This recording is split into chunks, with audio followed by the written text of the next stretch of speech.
Hello അസ്സലാമലൈക്കും. എവിടെ എല്ലാവരും പൊരിയിട്ടാ.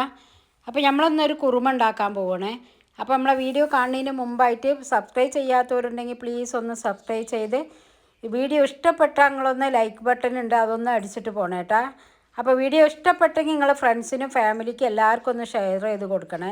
അപ്പോൾ ഇത് വന്നിട്ട് നമുക്ക് ഈ കുറുമ വന്നിട്ട് ചപ്പാത്തിക്ക്, ദോശക്ക്, പൊറോട്ടക്ക്, ചോറിന് എല്ലാറ്റിൻ്റെയും കൂടെ കഴിക്കാൻ പറ്റിയ ഒരു കുറുമയാണ് കേട്ടോ. അപ്പോൾ ഇതാ ഞാൻ മിക്സിൻ്റെ ജാർ എടുത്തിട്ട് നമുക്ക് ഇതിക്ക് 2 തക്കാളി ഇട്ട് കൊടുത്തിട്ടുണ്ട്.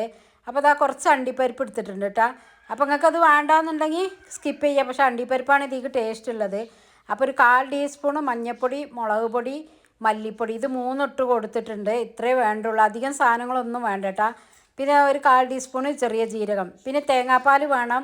നിങ്ങൾക്ക് തേങ്ങാപ്പാൽ വേണമെങ്കിൽ തേങ്ങാപ്പാൽ എടുത്തിട്ട് ഒഴിച്ച് കൊടുത്താൽ മതി. ഞാനിപ്പോൾ ഇത് 2 സ്പൂൺ തേങ്ങ ഇട്ടിട്ടാണ് ഇതിൽ ഒന്നായിട്ട് അരച്ചെടുക്കുന്നത്. അപ്പോൾ ഇത് നമുക്ക് നല്ലൊന്ന് ക്രഷ് ചെയ്തെടുത്തതിന് ശേഷം ഇതിക്ക് ഞാൻ 2 സ്പൂൺ തൈര് ഇട്ടാൽ. അപ്പോൾ നമ്മൾ വീട്ടിൽ ഒഴിച്ച് വെച്ച തൈരാണിത്, ഇല്ലാന്നുണ്ടെങ്കിൽ കടയത്തെ തൈരാണെങ്കിലും കുഴപ്പമില്ല. അപ്പോൾ 2 സ്പൂൺ തൈരും കൂടെ ഒഴിച്ച് കൊടുത്തിട്ട് നല്ലൊന്ന് നമുക്ക് പേസ്റ്റാക്കി എടുക്കണം, നല്ല അരച്ചെടുക്കണം കേട്ടോ.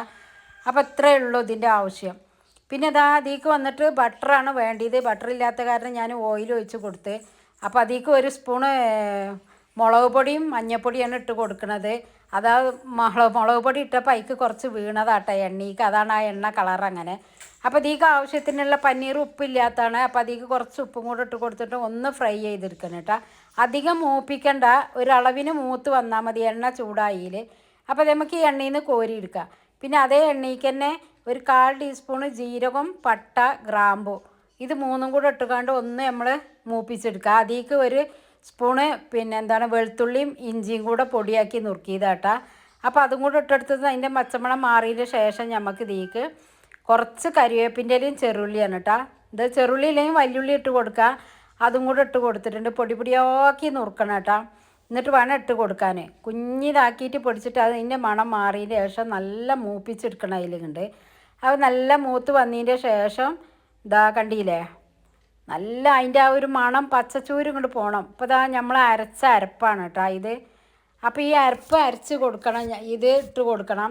അപ്പോൾ അത് തേങ്ങ ഇല്ലയെന്നുണ്ടെങ്കിൽ നമ്മൾ അതിൻ്റെ ആ മസാല ഇട്ടത് അരച്ചതിൻ്റെ ശേഷം നമുക്ക് ഇതിലേക്ക് തേങ്ങാപ്പാൽ ഒഴിച്ച് കൊടുക്കാം. പക്ഷേ ഇത് ഈ എണ്ണയിൽ കിടന്നിട്ട് അതിൻ്റെ ആ എണ്ണ തെളിഞ്ഞിങ്ങോട്ട് മൂപ്പിച്ചെടുക്കണം കേട്ടോ. അല്ലാതെ നമ്മൾ ഒഴിച്ചേക്കിന് ഒന്നും ഇട്ട് കൊടുക്കാനോ ഒന്നും പാടില്ല. അത് ഇതേ എണ്ണയിലിട്ടിട്ട് നല്ല മൂത്ത് വരണം. അതിൻ്റെ ആ എണ്ണ അതിൽ നല്ല തെളിഞ്ഞതാ അതുപോലെ ഉണ്ട് വരണം. അപ്പോൾ ഇതിലേക്ക് ആവശ്യത്തിനുള്ള ഉപ്പും കൂടെ ഇട്ട് കൊടുക്കുന്നുണ്ട്. ഇതിലേക്ക് നമ്മൾ ഉപ്പിട്ടിട്ടില്ലല്ലോ. അപ്പോൾ ഈ അരപ്പിട്ടിട്ട് ഇതിലേക്ക് ആവശ്യത്തിനുള്ള ഉപ്പും കൂടെ ഇട്ട് കൊടുത്തിട്ട് ഒന്നും കൂടെ നല്ല ഒന്ന് മിക്സ് ചെയ്യുക. പിന്നെ അതായത് നമ്മൾ ആ മിക്സിൻ്റെ ജാറൊന്ന് നല്ല ഒന്ന് ചുഴറ്റി പാർന്ന് കൊടുക്കുക. ഇനി വെള്ളം തോനെ വേണമെന്നുണ്ടെങ്കിൽ നമുക്ക് വെള്ളത്തിനനുസരിച്ച് കറിക്കനുസരിച്ച് വെള്ളം ഒഴിച്ച് കൊടുക്കുക. ഇപ്പോൾ നമ്മൾ കുറുമാക്കി എടുക്കണമെന്നുണ്ടെങ്കിൽ കുറുക്കുന്നതിന് വേണമെന്നുണ്ടെങ്കിൽ നമ്മളിങ്ങനെ കട്ടിക്ക് എടുത്താൽ മതി. ഇല്ല വെള്ളം വേണമെന്നുണ്ടെങ്കിൽ നമുക്ക് അതിനനുസരിച്ച് വെള്ളം ഒഴിച്ച് കൊടുക്കുക. തേങ്ങാപ്പാലാകുമ്പോൾ എന്തായാലും വെള്ളം ഉണ്ടാവും. ഇത് തേങ്ങ ആയ കാരണമാണ് വെള്ളം ഇല്ലാത്തത്. അപ്പോൾ ഇതാ നമ്മൾ ഫ്രൈ ചെയ്തെടുത്ത് വെച്ച പനീറും കൂടെ ഇട്ട് കൊടുക്കുക കേട്ടോ. അപ്പോൾ ഇതാ പനീറും കൂടെ ഇട്ട് കൊടുത്തിട്ട് ഇതാ നല്ലൊന്ന് മിക്സ് ചെയ്യുക. മിക്സ് ചെയ്തിട്ട് നമ്മളതിൽ ഉപ്പും ഇതൊക്കെ ഒന്ന് കറക്റ്റാണോ എന്ന് നോക്കിയതിൻ്റെ ശേഷം നമ്മളിതൊന്ന് മൂടി വെച്ചിട്ട് ഒരു 5 മിനിറ്റ് മൂടി വെച്ച് ഒന്നും കണ്ട് മൂടി വെച്ച് ആവി കയറിയാൽ മതി. അപ്പോൾ അതാ നല്ല മണം വരുന്നുണ്ട് കേട്ടോ. നല്ല ടേസ്റ്റുള്ള ഒരു മണമാണിത്. അപ്പോൾ അത് നല്ല കുറുകി വന്നിട്ടുണ്ട്. നമുക്ക് വെള്ളം പോലെ വേണമെന്നുണ്ടെങ്കിൽ ഇതിലേക്ക് വെള്ളം ഒഴിച്ച് കൊടുക്കുക. ഞാനിപ്പോൾ ഇത് കുറുമാക്കിയിട്ടാണ് എടുക്കുന്നത് കേട്ടോ. അപ്പോൾ ഇത് ചോറിനും ചപ്പാത്തിക്ക്, ദോശക്ക്, എല്ലാറ്റിൻ്റെ കൂടെ ചോറിനും ഒക്കെ കഴിക്കാൻ പറ്റും കേട്ടോ. പൊറോട്ടയൊക്കെ നല്ല ടേസ്റ്റാണിത്. അപ്പോൾ ഇതിൻ്റെ മേലെ നമ്മൾ കുറച്ച് മല്ലിച്ചപ്പും കൂടെ ഇട്ട് കൊടുക്കുന്നുണ്ട്. അപ്പോൾ ഇതാ നമ്മളെ പനീർ കുറുമ റെഡി ആയിട്ടുണ്ട് കേട്ടോ. ഇങ്ങനെ ഉണ്ടാക്കി നോക്കുകൊണ്ട് ഒരിക്കൽ ഉണ്ടാക്കിയാൽ പിന്നെ നമ്മൾ എന്തായാലും ഉണ്ടാക്കും. ഇനിയിപ്പോൾ പനീറൊക്കെ നമുക്ക് വാങ്ങാൻ കിട്ടുന്ന സാധനമല്ലേ ഇപ്പോൾ. ഇല്ലയെന്നുണ്ടെങ്കിൽ ഒരു 1/2 ലിറ്റർ പാൽ വാങ്ങിയാൽ നമ്മളതിൽ നാരങ്ങനീര് ഒഴിച്ച് പിരിപ്പിച്ചെടുത്തിട്ട് തുണിയിൽ കെട്ടി വെക്കുക. എന്നിട്ട് അത് പിന്നെ കഷ്ണമാക്കിക്കാണ്ട് എടുത്താലും ഇങ്ങനെ ഇതുപോലെ നമുക്ക് പനീർ കിട്ടും. ഇപ്പോൾ ഇതാ നമ്മളെ കറി റെഡി ആയിട്ടുണ്ട് കേട്ടോ. നല്ല മണമാണ്. നമ്മൾ അണ്ടിപ്പരിപ്പൊക്കെ അരച്ചതല്ലേ. അപ്പോൾ ഒരു 5 മിനിറ്റ് മൂടി വെച്ചതിൻ്റെ ശേഷം ഇതാ അപ്പോൾ ആ തണുക്കുമ്പോൾ കുറച്ച് നല്ല കുറുകി കിട്ടും. ഇങ്ങനെ നമുക്ക് വെള്ളം പോലെ വേണമെന്നുണ്ടെങ്കിൽ ഞാൻ പറഞ്ഞ മാതിരി വെള്ളം ഒഴിച്ച് കൊടുത്താൽ മതി. ഇപ്പോൾ ഇതാ ഞാൻ ചപ്പാത്തിക്ക് എടുക്കണം കേട്ടോ.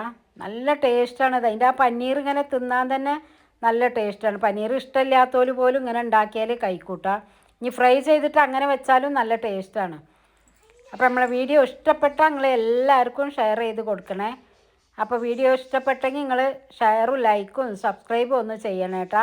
അപ്പോൾ ഒരിക്കലെങ്കിലും നിങ്ങളിങ്ങനെ ഉണ്ടാക്കി നോക്കോണ്ടി, കമൻ്റ് അറിയിക്കോണ്ടിട്ടാ. അതിന് ഗ്രേവിയനെ നല്ല ടേസ്റ്റാണ്. ഇതുണ്ടല്ലേ, നല്ല സോഫ്റ്റ് ആയിട്ടുണ്ട് കേട്ടോ. അപ്പോൾ ഇത് നമ്മൾ ഫ്രൈ ആക്കുമ്പോൾ അധികം ഫ്രൈ ആക്കി എടുക്കരുത്. അപ്പോൾ എന്തായാലും നിങ്ങൾ ഉണ്ടാക്കി നോക്കോണ്ടി, കമൻ്റ് അറിയിക്കോണ്ടി.